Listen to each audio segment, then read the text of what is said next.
Fort. D'accord, d'accord. Donc, Amen. Ah ouais. Donc je disais que... Moi aussi je suis un peu dur d'oreille. Ah ok, d'accord, ça va aller. Je viens du Burkina Faso, c'est un pays qui est situé au centre de l'Afrique occidentale. Donc un pays continental qui n'est pas du tout à côté de la mer ni à côté d'aucune forêt. Un pays sahélien. Donc je suis enseignant de formation et serviteur de Dieu par vocation. Donc c'est dans ce pays, et particulièrement à l'est du Burkina, à la frontière du Niger, que un samedi soir, pendant que je causais avec des amis, donc j'étais musulman d'abord, pratiquant, et le seul pilier qui me restait dans l'islam, c'était la Mecque. Mais dans un pays aussi riche que le Burkina, les ressources sont quand même difficiles à trouver. Donc j'étais très pratiquant parce que étant issu d'une famille, ma famille est l'une des plus islamisées, les plus pratiquantes de la ville où je suis né, Fadam Gourma. Et moi, à cause de la fonction que j'exerçais, la fonction enseignante, je me suis retrouvé hors de ma famille, donc près de 150 km de la ville où je suis né. Donc c'est dans cette ville, j'étais musulman, je priais, je pratiquais très bien. En tout cas, les 5 prières, je les exécutais, mais ça ne m'empêchait pas quand même d'avoir une petite bouteille de Dieu sous mon lit. Donc je n'étais pas séparé du péché. Et aussi de pratiquer la divination, parce que la région où je suis issu, c'est la région la plus réputée de notre pays en matière de divination. La divination par la géomancie. D'ailleurs, les géomanciens m'avaient dit de ne jamais aller plus à l'est dans le pays, parce que si je partais là-bas, j'allais rencontrer la mort et c'est mon cadavre qui allait revenir. Mais c'est par la suite que j'ai réalisé qu'en réalité, le diable, il n'a jamais vu juste. Alors un soir, je suis allé avec un autre ami avec lequel je me cachais pour boire. On avait tellement bu qu'on était dans les gaz. Donc il m'a proposé d'aller courir un peu pour transpirer, pour vraiment nous dégazer. Donc lui, il habitait à côté du terrain où on devait aller jouer au ballon. Je lui ai dit donc de me devancer, je veux m'échanger et puis je le rejoins au terrain. Donc c'était aux environs de 16 heures. Je suis arrivé chez moi, je suis rentré dans la maison. Mais quand j'ai ouvert et que je suis rentré au salon, nous étions en décembre. C'est vrai que chez nous, en décembre, c'est notre hiver aussi. Donc les températures descendent un peu vers 15, 18, 20 degrés. Ah, mais chez nous c'est déjà l'hiver. Donc, c'est là, quand je suis rentré, vous savez, quand, je ne sais pas, peut-être vous n'avez pas les maisons en tôle ici, mais je sais que vous comprendrez. Puisque chez nous, les maisons, le toit est couvert avec des tôles. Donc, en avril, au moment où il fait très chaud, les températures montent vers 40, 42 degrés parfois. Donc quand les tôles se chauffent, il y a un bruit de détonation parfois qui se fait entendre. Donc quand je suis rentré, nous étions en décembre, et j'entends ce bruit de détonation dans le toit de ma maison. Et automatiquement, il y a une angoisse qui m'a envahi. Mon cœur s'est emballé, et je me suis dit, mais qu'est-ce qui se passait? Alors j'avais des fétiches dans ma chambre. Et je voulais rentrer prendre ces fétiches-là pour faire des incantations et pouvoir me dégager. Donc, c'est au moment de rentrer dans ma chambre que cette angoisse est devenue plus forte. Je n'arrivais pas à rentrer dans la chambre. Donc, j'ai dit, moi, si c'est ainsi, je vais appeler mon ami pour qu'on rentre à deux, pour qu'il m'aide à prendre les fétiches. Je suis ressorti et je courais pour rejoindre mon ami. Et c'est là que je suis arrivé sous des arbres là. Il y a une voix qui s'est fait entendre du ciel.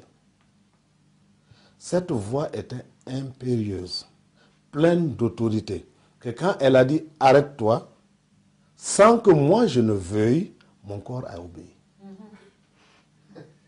Sans que moi je ne veuille m'arrêter, C'est-à-dire là, je n'ai pas commandé à mon corps de s'arrêter, mais mon corps a obéi à cet ordre. Je me suis arrêté, je ne comprenais pas. Et j'entends de nouveau, retourne dans ta maison. Alors je fais demi-tour, et je reviens dans ma maison. Mais cette fois-ci, je n'avais plus peur. L'angoisse était partie, toute la peur était partie. Et la voix me dit, continue dans ta chambre. Je ne faisais qu'obéir, je suis rentré. J'attendais le prochain ordre. Et j'entends, prends le dernier livre de ce tas. Mais il n'y avait pas un doigt qui m'indiquait, mais quand je recevais l'ordre, je savais exactement ce que j'allais faire. Parce que je ressentais ça en moi-même. Prends le dernier livre de ce tas. Donc je me suis dirigé vers un tas. J'ai tiré un dernier livre. C'était écrit « Comment naître de nouveau » de Tel Osborne. Et ce livre, je me suis rappelé que quand on voulait refaire la constitution de notre pays, j'étais secrétaire de séance dans ces nombreux comités qu'ils avaient mis en place à travers tout le pays. Et lors d'une de nos rencontres, j'ai pris le livret avec un jeune homme pour en faire un sous-main. Et à la fin de la réunion, quand j'ai ouvert, j'ai trouvé que ça parlait de Jésus. Moi, j'étais musulman pratiquant. J'ai refermé ça. Mais le jeune homme était déjà parti. Et quand je suis arrivé, j'ai mis ça en bas pour ne pas avoir affaire à ça. Et ce jour, j'ai pris le livre, ouvre le livre, lis à telle page. Je l'ouvre, je lis. Et je partais de page en page et ça décrivait exactement l'état dans lequel j'étais. À un certain moment, je suis tombé à genoux et je suis tombé face contre terre. Et c'est à ce moment précis que j'ai senti qu'il y avait quelqu'un qui était arrêté devant moi. Mais je ne pouvais pas voir sa face. Tellement une lumière puissante se dégageait de lui, je ne pouvais pas le voir. Je ne pouvais pas. Même quand j'essayais de lever les yeux, mes yeux n'arrivaient pas à supporter l'éclat qui se dégageait de lui. Donc je suis resté prosterné devant lui de 16h à 22h30. Mais c'est comme si j'avais passé 5 secondes seulement dans sa présence. Je n'ai pas senti le temps passer. Et c'est là il a commencé à me parler de ma vie. Je pouvais revoir depuis les premiers jours de mon existence jusqu'au jour où j'étais. Les choses les plus horribles que j'ai faites dans ma vie, parce que je suis né d'une mère togolaise, un pays où on pratique beaucoup le vaudou. Donc j'ai été initié à certaines choses dedans. Donc il y a eu des choses horribles que moi-même j'ai faites et que je n'avais plus le courage de revoir ça en image. Donc quand je fermais les yeux, c'est comme si les yeux restaient ouverts. Quand j'ai détourné ma tête, l'image était là. Alors j'ai commencé à dire, pardonne-moi, je te demande pardon, je ne veux plus recommencer. À un certain moment, il s'est retiré. Et quand il s'est retiré, l'endroit où j'étais à genoux, vous croyez que quelqu'un est venu verser un seau d'eau. Tellement j'ai transpiré, tellement mon organisme a dégagé de la sueur et de l'eau. Moi, c'est ce que je crois, c'est de l'eau. Je suis resté là, j'avais juste la force de me traîner, arriver jusqu'au bord de mon lit et de poser ma tête. Tout le reste du corps en bas. Et c'est là, à 5h du matin, la voix a recommencé à parler. J'entends cette fois-ci, va dans ma maison. Quand il dit va dans ma maison, dans mon cœur, ça résonne église. Va dans ma maison. Là, j'entends église. Je dis, mais comment moi, je vais me retrouver à l'église? Mais je n'avais pas le choix. Comme l'autre le dit, quand il n'y a qu'une seule issue, on est dans l'impasse. Quand c'est deux, on est dans un dilemme. Là, je n'avais pas le choix. À 6h, j'étais devant la porte d'une église. J'étais là assis. À ce moment, j'avais une grande chevelure. J'ai passé la nuit à pleurer. Les yeux étaient rouges. J'avais un visage vraiment tout défait. J'étais là assis, devant la porte de l'église. Et voici le pasteur qui arrive, qui me regarde. Il me connaissait très bien. un musulman pratiquant qui se retrouve à 6 heures devant la porte de son église. Il ne comprenait pas. Il m'a regardé. Et après, les autres fidèles sont arrivés. Je suis rentré, je me suis assis derrière. Le culte a commencé. Je faisais comme tout le monde, je regardais ce qu'il faisait. Quand il se levait, je me levais. Quand il battait des mains, je battais des mains. Je ne comprenais pas. C'était la première fois d'ailleurs que je rentrais dans une église. Et à la fin du culte, bon, j'ai salué comme tout le monde. Et je suis ressorti par la porte la plus proche pour repartir chez moi. Et c'est en cours de route, j'entends encore, va dans ma maison. Je dis, ah non, là, c'est trop. Je reviens de l'église, tu m'as dit, va dans ta maison. Je suis allé à l'église, tu me dis encore, va dans ta maison. Où je dois aller? Pour finir avec tout ça, j'ai dit, je sais ce que je veux faire. Je vais au bar, je me noie dans l'alcool et c'est sûr que cette voix va s'éteindre. Alors j'ai pris le chemin et je partais au bar.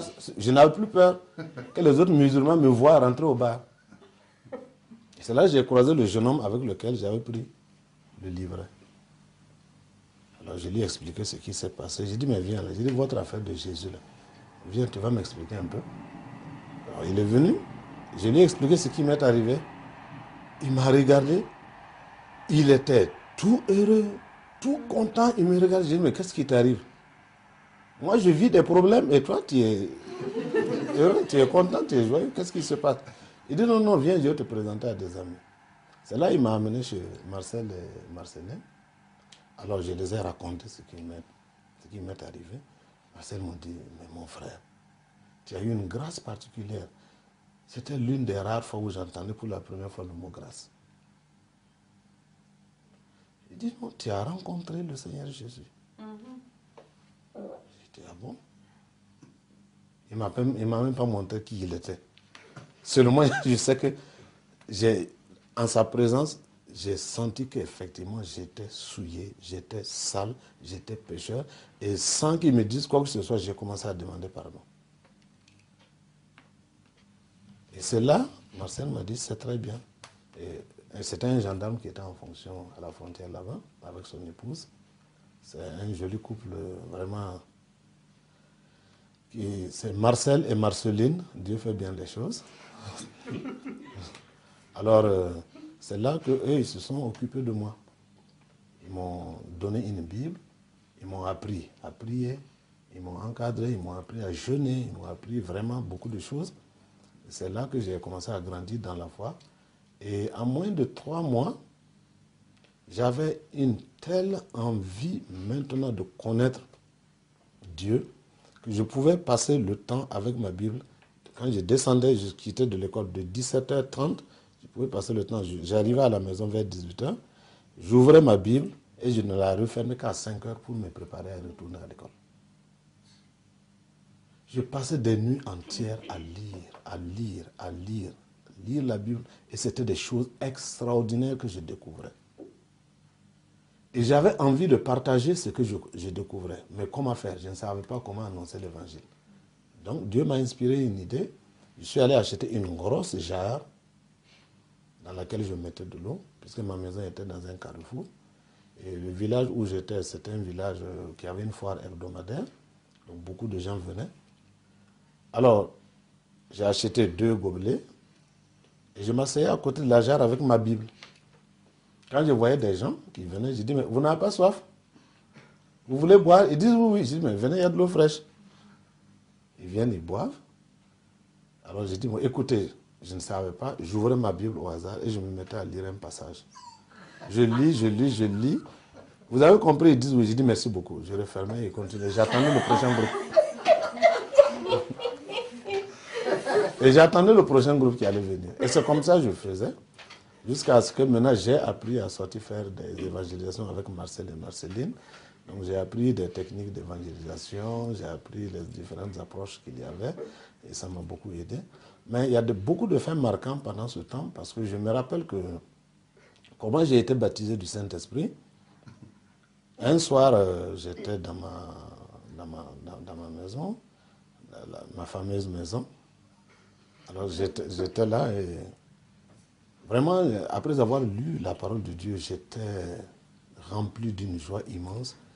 Et je me suis mis à genoux, commencé à bénir le Seigneur, à bénir le Seigneur, à bénir le Seigneur. À un certain moment, les murs de ma maison changeaient de couleur. Il y a une lumière qui a commencé à envahir ma maison et toute la chambre dans laquelle j'étais était toute blanche de lumière. Et c'est en ce moment, quand j'ai ouvert la bouche pour parler, je ne comprenais plus ce que je disais. Je parlais, mais qu'est-ce que je disais? Je ne savais pas. Entends, je dis, mais je suis bête ou quoi? Mais j'avais du plaisir quand même à parler. Et je parlais, et je continuais de parler. Et à un certain moment, j'étais poussé à parler davantage et davantage. Et je continuais. Et maintenant, je ne voulais pas que les autres frères sachent ce qui m'est arrivé. Parce que je ne comprenais pas ce que c'était. Et je ne voulais pas que les autres sachent non plus ce qui m'est arrivé. Donc quand on se retrouvait, on priait. Dès que je sens qu'il y a quelque chose qui monte, je ferme la bouche et je suis là. Et jusqu'au jour où, sans que je ne sache, je me suis mis à parler. Et Madame Nana a reçu l'interprétation. Elle dit, mon frère, tu es baptisé du Saint-Esprit. Il dit, ah bon. C'est donc ça. C'est donc ça. Donc, c'est comme ça. Et j'ai évolué, vraiment, c'était la grâce de Dieu. Jusqu'au soir où, après avoir fini encore de prier, je me suis couché. Dès que j'ai tiré la couverture sur moi, j'étais encore dans mes gloires à Dieu, que ton nom soit béni. J'ai vu le toit de ma maison qui partait d'un côté. Alors là, j'ai regardé, j'ai dit, qu'est-ce qui se passe encore? Et je regardais, j'étais couché, je ne dormais pas, ce qui est curieux. Je ne dormais pas, je n'étais pas assoupi et rien. Mais j'ai vu le toit de ma maison qui est parti de côté. Et je voyais les étoiles. Mais là, ah oui, il y avait de quoi quand même me faire passer à une table de multiplication qui n'existait pas.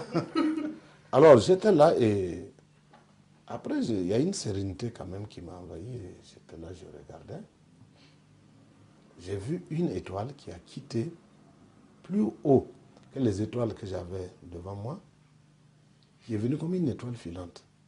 Et quand elle est arrivée au niveau des étoiles que je voyais, leur éclat est devenu comme des braises. Elle ne brillait plus, mais elle était devenue rouge. Et cette étoile a continué jusqu'au-dessus de ma maison. J'étais là, je regardais. Et c'est là, quand elle est arrivée, elle a commencé à briller. Son éclat s'est augmenté, ça s'est multiplié. C'est devenu, je ne sais pas, 100 fois, 1000 fois plus brillant. Et c'est là que j'ai pu distinguer que c'était une couronne.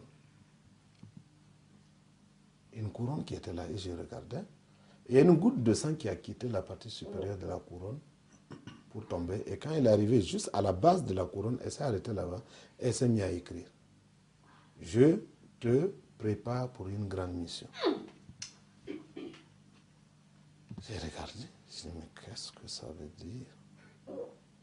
Et c'est resté là un instant. Après, et la couronne et les écritures se sont retirées et c'est reparti. Et le toit de ma maison est revenu.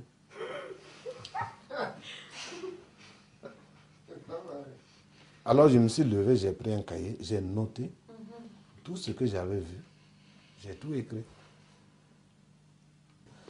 Donc, mon épouse et moi, nous avons ainsi cheminé avec le Seigneur. Mon épouse, qui était d'ailleurs une de mes anciennes élèves, ça aussi c'était un combat. Quand le Seigneur m'a dit, c'est ta femme, j'ai dit, ah non Seigneur, pas une de mes anciennes élèves.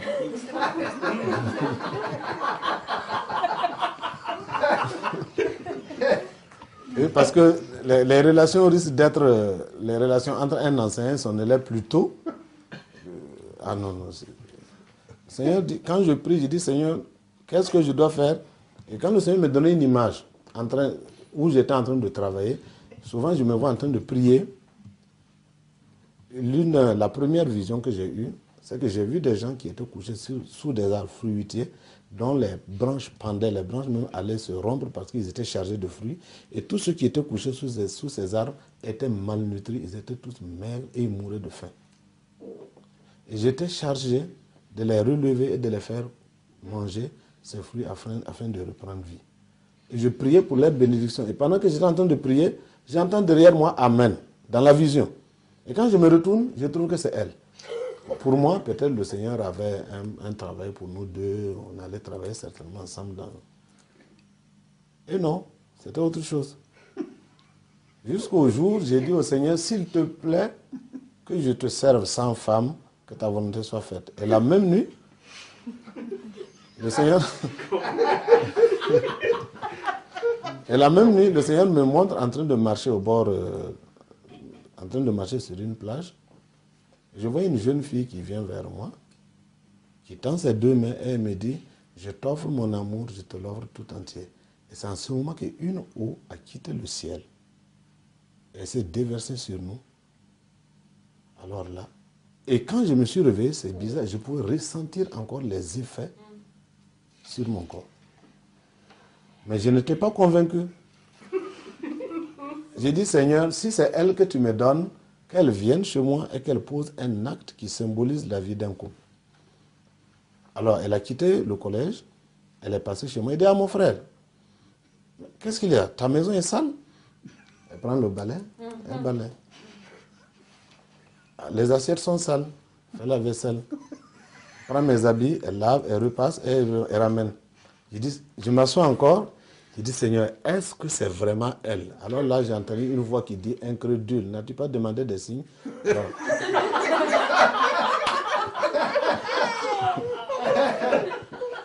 je suis tombé à genoux, j'ai dit, Seigneur, je me répands. Je me répands. Et là, j'ai dit, bon, je voudrais pouvoir partager cela avec Marceline, qui était ma maman spirituelle. Et quand je me suis levé, j'ai fermé ma porte, j'ai entendu le bruit de la mobilette de Marceline derrière moi. Elle est arrivée, j'ai dit, ah tiens, je venais chez toi. Elle dit, non, je viens chercher ce que le Seigneur t'a dit. Il dit, toi aussi, tu étais au courant alors.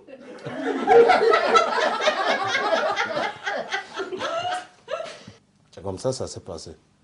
Mais pendant qu'on préparait le mariage, un soir, la veille du mariage du moins, quand nous sommes, Marcel, Marceline et moi et Esther, nous sommes allés parce que le maire voulait nous rencontrer avant. Quand nous sommes revenus, on a vu, chez nous on a des bassines là pour la lessive. On a vu 3 bassines de lessive là, remplies de poissons. Des capitaines qui avaient cette longueur, des carpes qui avaient cette taille, bien nettoyés et propres, dans des plats neufs. On demande qui a amené cela. Les enfants nous disent que c'est 3 hommes qui les ont amenés à vélo. Quand ils sont arrivés, ils ont demandé si c'est ici qu'il y avait le mariage. On a dit oui. Donc, ils ont dit de venir, qu'on les a envoyés de venir remettre le poisson. Donc là, on a fait bonne chère. Hein? Ouais. Et à la fin du mariage, Esther a nettoyé les plats, on a posé, on attendait que les propriétaires reviennent pour que quand même on sache qui a envoyé le poisson. Un soir, on sort, on revient. Ils nous disent que ceux qui avaient amené les plats là sont venus les prendre. Il dit, mais ils sont venus comment? Ils sont venus à vélo. Mais devant chez moi, c'est du sable. Je ne trouve aucune trace de vélo. Je suis allé au campement de pêche. Je suis passé famille par famille. Personne n'a envoyé le poisson.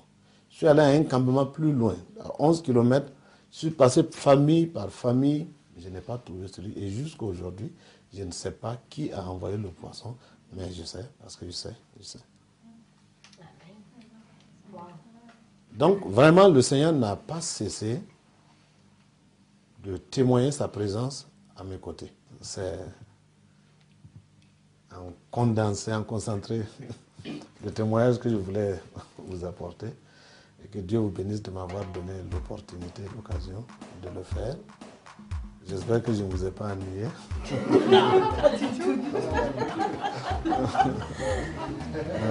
Que vraiment Dieu vous bénisse.